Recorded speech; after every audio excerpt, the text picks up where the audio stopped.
In the occupied settlements of the Luhansk region, Russian soldiers persecute and even shoot locals with a pro-Ukrainian position. This is reported by local authorities. Those who refuse to cooperate with the Russian occupiers or even simply do not want to go to war are also punished. There is so much terror in Kremina today that some people have even been shot right on the street. We're still looking for confirmation. The Russians are helped by the local collaborators, those who were waiting for the Russian world, who really give up people with a pro-Ukrainian position. As a result of the airstrike on Kramatorsk launched by Russian troops yesterday, at least 15 houses, including a hotel, were destroyed or damaged and cars were burned. According to preliminary information, 1 person was killed and 6 more were wounded.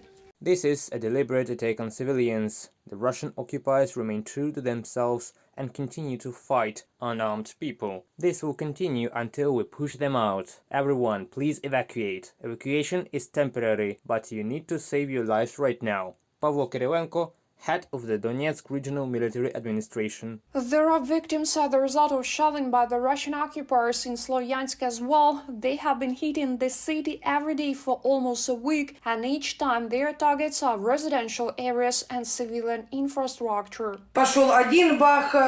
First, there was one explosion, everything started cracking and fragments were flying everywhere. Then there was a second explosion. I first hid behind the refrigerator, then in the bathroom. I waited, something else was exploding outside, but I didn't go out. At least 3 people were killed and 5 more were wounded as a result of shelling by Russian occupiers in Kharkiv. The enemy fired Uragan multiple launch rocket systems. Using high explosive shells, private houses, apartment buildings and garages were damaged or destroyed completely. 2 missiles hit near the boarding school for visually impaired children. Several cars were burned.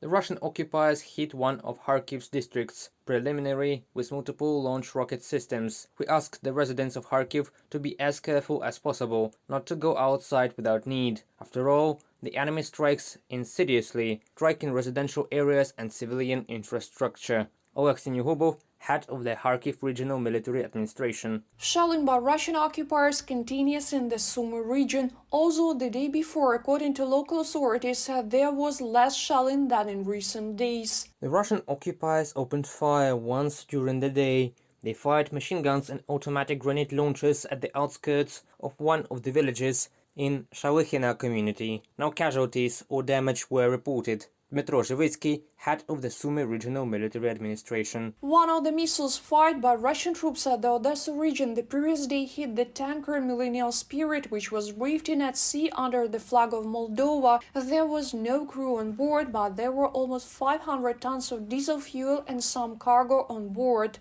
9 HIMARS missile systems and similar systems which Ukraine received from the United States and allies are already actively operating on the front line. Secretary of the National Security and Defense Council Oleksiy Danilov said that Ukraine needs dozens more units of such equipment. Meanwhile, the Ukrainian armed forces repelled another enemy air attack in the Kherson region.